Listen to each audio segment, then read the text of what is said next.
नमस्कार, BTV news के इस बुलेटिन में आपका स्वागत है। सबसे पहले आइए एक नजर डालते हैं अब तक की खास खबरों पर।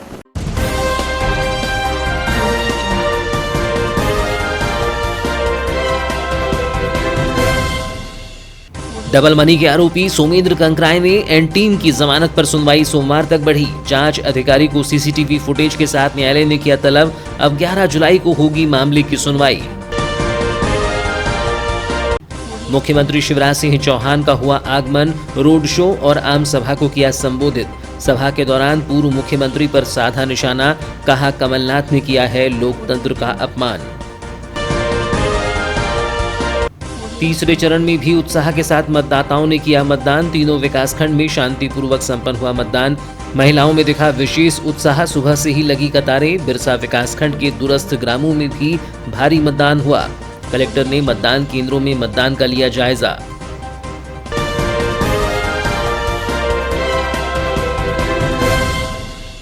विगत लंबे समय से जेल की सलाखों के पीछे डबल मनी के आरोपी सोमेंद्र कंकराय में एंड टीम को लेकर 8 जुलाई को हाईकोर्ट में सुनवाई हुई। फिर आगामी सोमवार तक जमानत याचिका टल गई है। उच्च न्यायालय में माननीय न्यायाधिपति संजय द्विवेदी की अदालत में शासकीय अधिवक्ता और आरोपियों के अधिवक्ता के बीच मामले को लेकर लंबी बहस के बाद माननीय न्यायालय ने तल्ख टिप्पणी करते हुए कहा कि कानून का संरक्षण जितना गरीब व्यक्ति को है उतना ही अमीर व्यक्ति को भी है। अधिवक्ता इंद्रजीत भोज ने माननीय उच्च न्यायालय में मामले को लेकर हुई कार्यवाही की जानकारी देते हुए बताया कि शासकीय अधिवक्ता द्वारा यस सोनी द्वारा ये तर्क दिया गया कि मामला जांच में है, जिसमें कई और फरार आरोपियों की गिरफ्तारी होनी बाकी है। आरोपियों के पास से करोड़ों रुपए की बरामदगी हुई है, जिसका उपयोग टेरर फंडिंग और नक्सली फंडिंग में हो रहा था। यह पूरा मामला 100 करोड़ रुपए का है, जबकि आरोपी की ओर से पैरवी कर रहे वरिष्ठ अधिवक्ता मनीष दत्त ने कहा कि आरोपियों के रियल एस्टेट, पेट्रोल पंप सहित अन्य व्यवसाय हैं। पुलिस अब तक केवल साक्ष्य जुटा रही है। पुलिस द्वारा खोली गई हेल्प डेस्क में शिकायत नहीं मिली है, जिससे आरोपियों को जेल में रखने की बजाय जमानत पर रिहा किया जाना चाहिए। चूंकि मामला 7 वर्ष के कारावास का है और नियमानुसार 7 वर्ष के कारावास में आरोपियों को जमानत का अधिकार है। शासकीय और आरोपियों के अधिवक्ताओं के तर्कों को सुनने के बाद माननीय उच्च न्यायालय के न्यायाधिपति ने मामले में तल्ख टिप्पणी करते हुए जांच अधिकारी को लांजी और किरनापुर थाने की सीसीटीवी फुटेज के साथ तलब किया है। साथ ही ये बात भी कही है कि सीसीटीवी फुटेज पर किसी प्रकार की त्रुटि स्वीकार नहीं की जाएगी। गौरतलब हो कि डबल मनी के आरोपी सोमेंद्र कंकराय ने एंड टीम की हाईकोर्ट में जमानत पर सुनवाई की तारीख पूर्व में 6 जुलाई तक बढ़ाई गई थी, लेकिन 6 जुलाई को सुनवाई नहीं हुई, जिसके बाद सुनवाई की तारीख 8 जुलाई निर्धारित की गई थी, जिसमें 8 जुलाई को जमानत पर सुनवाई की गई। हालांकि जिले सहित प्रदेश में बहुचर्चित डबल मनी के आरोपी सोमेंद्र कंकराय ने एंड टीम अभी जेल में ही रहेगी। उनकी जमानत याचिका पर हाईकोर्ट में होने वाली सुनवाई की तारीख को कोर्ट ने आगे बढ़ा दिया है, जिससे उनके जमानत की सारी संभावनाओं पर पानी फिर गया है। लगातार डबल मनी के आरोपियों की आस हाईकोर्ट से टूटती जा रही है, जिससे अब डबल मनी के आरोपियों से जुड़े लोगों में भी निराशा देखी जा रही है। जिले सहित संपूर्ण प्रदेश में बहुचर्चित डबल मनी मामले में एक बार फिर जमानत की आस लगाए जेल में बंद आरोपी सोमेंद्र कंकराय ने हेमराज आमाडारे, अजय तिड़के और सहयोगी मनोज सोनकर को झटका लगा है। जेल में बंद आरोपी सोमेंद्र कंकराय ने एंड टीम के लिए अब बाहर निकलने का रास्ता अभी कठिन है। जिला एवं सत्र न्यायालय ने जहां 27 जून तक सभी आरोपियों की न्यायिक रिमांड बढ़ाई थी, तो वहीं हाईकोर्ट से भी आरोपियों को राहत नहीं मिल पा रही है। पूर्व में मामले में जेल में बंद हेमराज आमाडारे की ओर से हाईकोर्ट में जमानत याचिका लगाई गई थी, जिस पर 14 जून को सुनवाई होनी थी, लेकिन हाईकोर्ट ने आगामी 6 जुलाई तक तारीख को आगे बढ़ा दिया था, जिसके बाद पुनः तारीख आगामी सोमवार तक आगे बढ़ गई, जिससे यह कहा जा सकता है कि अभी कुछ दिन जेल में बंद आरोपियों को जेल में ही अपने दिन काटने पड़ेंगे। मध्य प्रदेश शासन के मुख्यमंत्री शिवराज सिंह चौहान 8 जुलाई को बालाघाट पहुंचे, जहां उन्होंने भाजपा प्रत्याशियों के समर्थन में रोड शो कर आम सभा को संबोधित किया। इस दौरान उन्होंने पूर्व मुख्यमंत्री कमलनाथ पर जमकर निशाना साधते हुए कहा कि कमलनाथ ने लोकतंत्र में मतदान न कर लोकतंत्र का अपमान किया है। मुख्यमंत्री ने कहा कि कांग्रेस तुष्टीकरण की राजनीति करती है। आतंकवाद और तुष्टीकरण को बढ़ावा देने का कांग्रेस ने कार्य किया है, लेकिन भाजपा कभी भी तुष्टीकरण व आतंकवाद का समर्थन नहीं करती है। निकाय चुनाव को लेकर प्रदेश के मुखिया शिवराज सिंह चौहान का 8 जुलाई को बालाघाट नगर आगमन हुआ। यहां उन्होंने रोड शो किया और इतवारी मंडी के नए भवन में जनसभा ली, जिसमें भाजपा पार्षदों की जीत का संकल्प दिलाते हुए भाजपा सरकार की योजनाओं को गिनाया।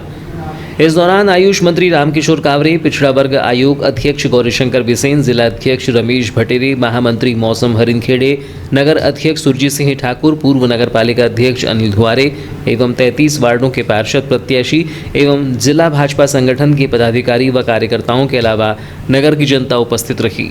मुख्यमंत्री शिवराज का तय कार्यक्रम बालाघाट नगर में भाजपा पार्षद प्रत्याशियों के पक्ष में जन दर्शन कर रोड शो करने का था, जहां मुख्यमंत्री को सुबह 11 बजे बालाघाट पहुंच जाना था, लेकिन खराब मौसम की वजह से उन्हें यहां पहुंचने में देरी हुई और वे दोपहर 3 बजे के दौरान यहां पहुंचे, जिससे रोड शो सहित कई तय कार्यक्रम प्रभावित हुए। लेकिन मुख्यमंत्री ने जिला संगठन एवं पदाधिकारियों के साथ नगर में रोड शो किया और जनता से आशीर्वाद मांगा।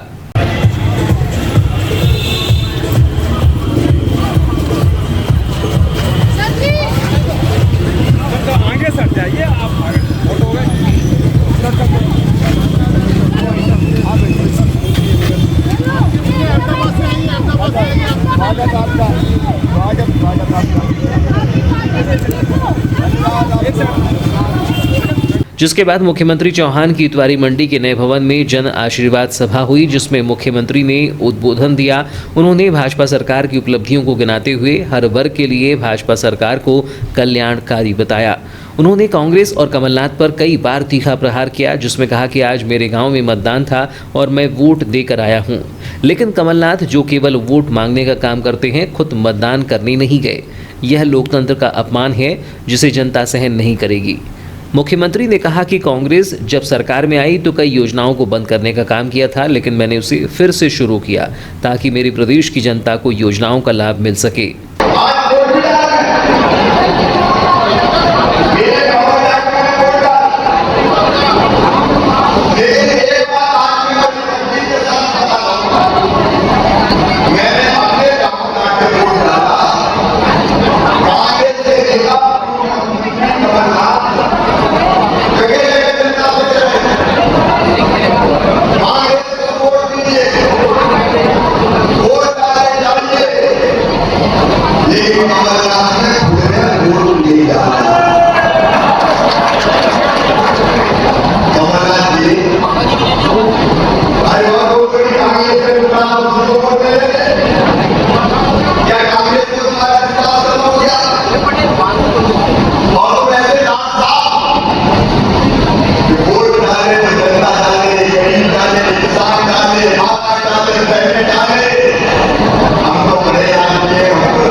इसके अलावा आयोजित किए गए कार्यक्रम को विधायक गौरीशंकर बिसेन, महामंत्री मौसम हरिनखेड़े, नगर अध्यक्ष सुरजीत सिंह ठाकुर ने भी संबोधित किया।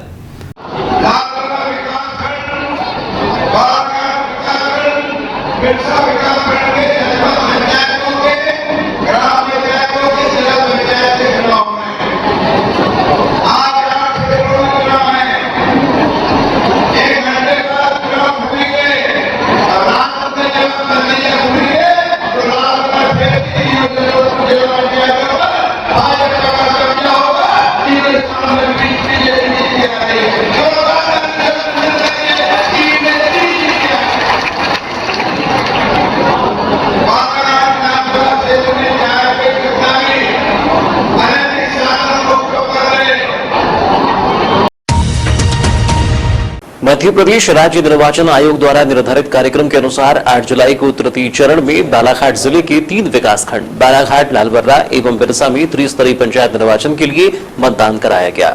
8 जुलाई को मतदान केंद्रों पर सुबह 6 बजे से ही मतदाताओं की लंबी कतारें लग गई थी। जिले के 3 विकासखंडों के ग्रामों में मतदान के प्रति मतदाताओं, युवाओं एवं बुजुर्गों में उत्साह दिखा गया। विशेषकर महिला मतदाताओं में गांव के विकास के लिए अपनी पसंद का उम्मीदवार चुनने की तत्परता दिखाई दी।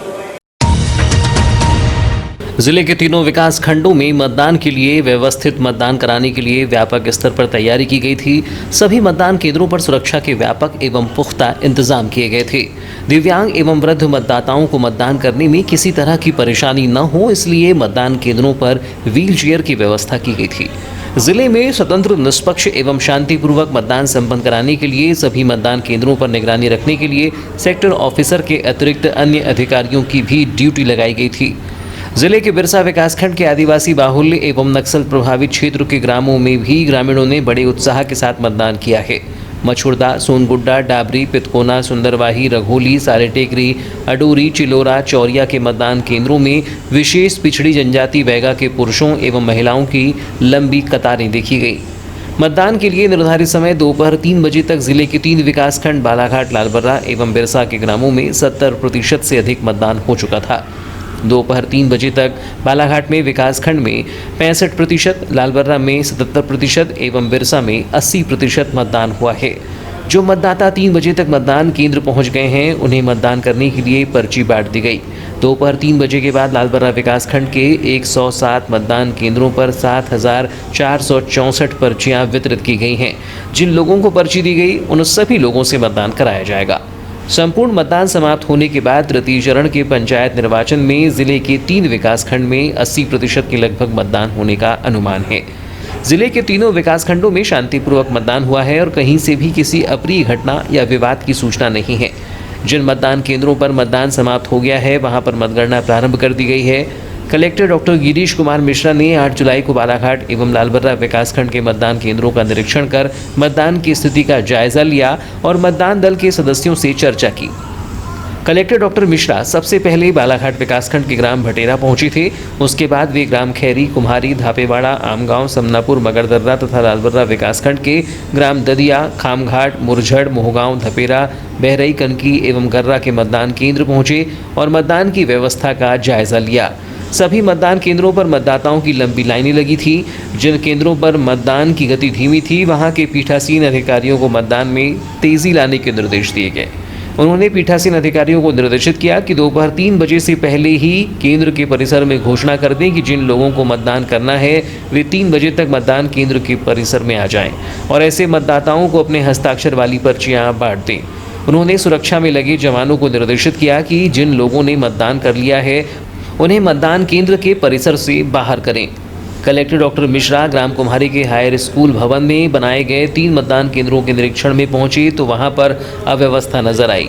महिला मतदाताओं को बैठने के लिए सचिव लालजी दमाहे द्वारा उचित व्यवस्था नहीं की गई थी। मतदाताओं के लिए पीने के पानी का भी इंतजाम नहीं किया गया था। मतदान केंद्र में सुरक्षा के लिए तैनात जवान ने बताया कि सचिव को रात में भी बताया गया कि पानी का इंतजाम करा लें, लेकिन सचिव द्वारा सुबह तक मतदान केंद्र में पानी का इंतजाम नहीं किया गया था। कलेक्टर डॉक्टर मिश्रा ने इस लापरवाही पर ग्राम पंचायत कुम्हारी के सचिव लालजी दमाहे को तत्काल प्रभाव से निलंबित करने के निर्देश दिए। बालाघाट विकासखंड के अंतर्गत ग्राम आमगांव के मतदान दल के सदस्यीय मतदान अधिकारी क्रमांक 3 महेश मेहरबान का सुबह स्वास्थ्य खराब होने पर अपर कलेक्टर शिवगोविंद मरकाम ने तत्काल एम्बुलेंस बुलाकर महेश मेहरबान को जिला चिकित्सालय बालाघाट में उपचार के लिए लेकर आए और उसे भर्ती कराया गया। महेश मेहरबान का ब्लड प्रेशर कम होने के कारण उसे चक्कर आ गया था। उपचार के बाद उसकी स्थिति ठीक है। आमगांव के मतदान दल में रिजर्व से 1 कर्मचारी देकर मतदान की व्यवस्था बनाई गई। कलेक्टर डॉक्टर मिश्रा ने बालाघाट एवं लालबर्रा क्षेत्र के मतदान केंद्रों का भ्रमण करने के साथ ही तीनों विकासखंड के निर्वाचन पर व्हाट्सएप ग्रुप के माध्यम से पैनी नजर बनाए रखी और जहां कहीं पर भी कमियां एवं समस्या नजर आई, उसे दूर करने के लिए अधिकारियों को सतत निर्देश देते रहे। निर्वाचन की पूरी प्रक्रिया के दौरान वे अधिकारियों से संपर्क बनाए रहे। तीसरे चरण में भी जिले में 80% के लगभग मतदान होने का अनुमान है। 8 जुलाई को बालाघाट पहुंचे प्रदेश के मुख्यमंत्री सीएम शिवराज सिंह चौहान को सिंधु सेना ने ज्ञापन सौंपकर बालाघाट नगरीय क्षेत्र में पश्चिम पाकिस्तान से आए विस्थापित शरणार्थी परिवारों को काबिज भूमि का व्यवसाय के लिए पट्टा दिए जाने की मांग की गई। सिंधी समाज एवं गुजरी व्यापारी संघ की ओर से प्रतिनिधि विशाल मंगलानी ने बताया कि नगरपालिका क्षेत्र के अंतर्गत गुजरी चौक में विगत लंबे अरसे से पश्चिम पाकिस्तान से आए शरणार्थी परिवार शरणार्थी खोली में व्यवसाय कर रहे हैं, जिसे भूमि के मालिकाना अधिकार के संबंध में संपूर्ण कार्यवाही एवं दस्तावेज प्रशासन को दिए जा चुके हैं और कलेक्टर कार्यालय से भी अग्रिम कार्यवाही हो गई है। किंतु आज दिनांक तक पश्चिम पाकिस्तान से आए शरणार्थी परिवारों को मालिकाना हक पट्टे नहीं मिल पाए हैं। नगर में मुखिया पुरुष की मृत्यु उपरांत लगभग तीसरी पीढ़ी व्यवसाय कर रही है, परंतु सिंधी परिवार सुरक्षा पूर्वक व्यवसाय नहीं कर पा रहे हैं। हमारी मांग है कि सिंधी समाज की मूल समस्या का तत्काल निराकरण किए जाने के लिए प्रशासन को शरणार्थियों के संबंध में रुकी फाइल को शीघ्र पूरा किए जाने के लिए निर्देशित किया जाए एवं अतिशीघ्र पट्टे प्रदान करने के लिए आदेशित किया जाए। सीएम बालाघाट आज नगर पालिका के चुनाव प्रचार में पहुंचे। गुजरी चौक के कई सालों से, जब से सिंधी समाज विभाजित होकर बालाघाट पहुंचे तब से पट्टों की मांग करे जा रहा है। कई वर्षों से हर समय चुनाव के समय हमें आश्वासन दिया जाता है कि आपके पट्टे जल्दी मिल जाएंगे और ये हर बार नहीं होता है और पट्टे आज तक नहीं मिल पाए। यही हमारा सीएम शिवराज सिंह चौहान, गौरीशंकर जी बिसेन, माननीय रामकिशोर जी कावरे से निवेदन है कि गुजरी के पट्टे जल्द से जल्द देने की कृपा करें। कैसे कितने हितग्राही हैं? ऐसे हितग्राही तो लगभग 50 से 60 दुकानदार हैं जो पट्टे की मांग कर रहे हैं। बहुत सालों से यहाँ अपना व्यापार कर रहे हैं, लेकिन उन्हें पट्टे नहीं मिल पाए हैं। किसी भी कारणवश जहाँ पे भी काम रुका हो, हम लोग उससे भी यही निवेदन लेके खड़े थे कि जल्द से जल्द उनके पट्टों की समस्या को हल। इस दौरान शंकर मोटवानी, रमेश गंगवानी, संजय खटवानी, विक्रम चिचवानी, सुमित अनिल मंगलानी, आकाश ठाकुर सहित सिंधी समाज एवं सिंधु सेना के प्रतिनिधि उपस्थित थे। अस्पताल की सुरक्षा और अस्पताल में आने वाली पुलिसिया प्रकरण से संबंधित प्रकरणों में त्वरित पुलिस कार्यवाही को लेकर अस्पताल चौकी में एएसआई, प्रधान आरक्षक और आरक्षक की एक टुकड़ी पुलिस विभाग द्वारा चौकी स्थापित की गई है। लेकिन अस्पताल परिसर में जो पुलिस चौकी के लिए कमरा मिला है, उस कमरे के वर्षों से कोई मरम्मत नहीं होने से कमरा जर्जर हो गया है और बरसात का पानी दीवारों से अंदर टपक कर कागजों को खराब कर रहा है। पानी और गंदगी से भरे माहौल में पुलिसकर्मी काम करने विवश हैं। अस्पताल परिसर के भीतर बनी इस चौकी की जर्जर हालत को लेकर जिम्मेदार जानकारी नहीं होने या ऐसे किसी प्रकार से कोई शिकायत सामने नहीं आने की बात कह रहे हैं, जिससे समझा जा सकता है कि जिम्मेदारों की कितनी नज़र अस्पताल परिसर में है। जबकि पुलिस चौकी होने से न केवल अस्पताल की सुरक्षा बल्कि इमरजेंसी के मामले में मरीजों को भी त्वरित पुलिस की मदद मिल रही है। बावजूद इसके अस्पताल चौकी की हालत काम कर रहे पुलिसकर्मियों का मनोबल तोड़ रही है। गौरतलब हो कि अस्पताल परिसर के जिस अटैच बाथरूम के साथ एक कमरे में अस्पताल पुलिस चौकी का संचालन किया जा रहा है, वहीं वर्षों से चौकी संचालित हो रही है, जहां की मरम्मत कभी नहीं की गई, जिसके कारण बरसात का पानी दीवारों से रिसकर चौकी में रखे महत्वपूर्ण दस्तावेजों के लिए नुकसानदेह साबित हो रहा है। नाम ना छापने की शर्त पर पुलिसकर्मियों का कहना है कि जैसे इस माहौल में हम काम कर रहे हैं, यह हम ही जानते हैं। सालों से एक ही कमरे में पूरी चौकी का संचालन हो रहा है, जहां भी बरसात के दिनों में पानी टपकता है, जिससे भवन में कमरे में काम करना दूभर हो गया है। मामले में सिविल सर्जन डॉक्टर संजय दबड़गांव ने बताया कि मुझे अब तक पुलिस चौकी से कोई लिखित जानकारी नहीं मिली है और यदि कोई जानकारी मिलती है और छोटा काम होता है तो हम अस्पताल फंड से करा लेंगे, अन्यथा बड़ा काम के लिए कलेक्टर साहब के पास प्रस्ताव रखेंगे, जिसकी अनुमति के बाद काम करा लिया जाएगा। नहीं, अभी देखो, अभी तक तो मुझे कोई उन्होंने लिख के भी नहीं भेजा है कि इसमें कोई सुधार कार्य करना है फलाना। अगर वो लिख के भेजते हैं और अगर छोटा काम है तो मैं अपने हिसाब से कर सकता हूँ, और अगर बड़ा काम निकलता है तो उसको हम प्रस्ताव बना के कलेक्टर साहब से सैंक्शन करा देंगे।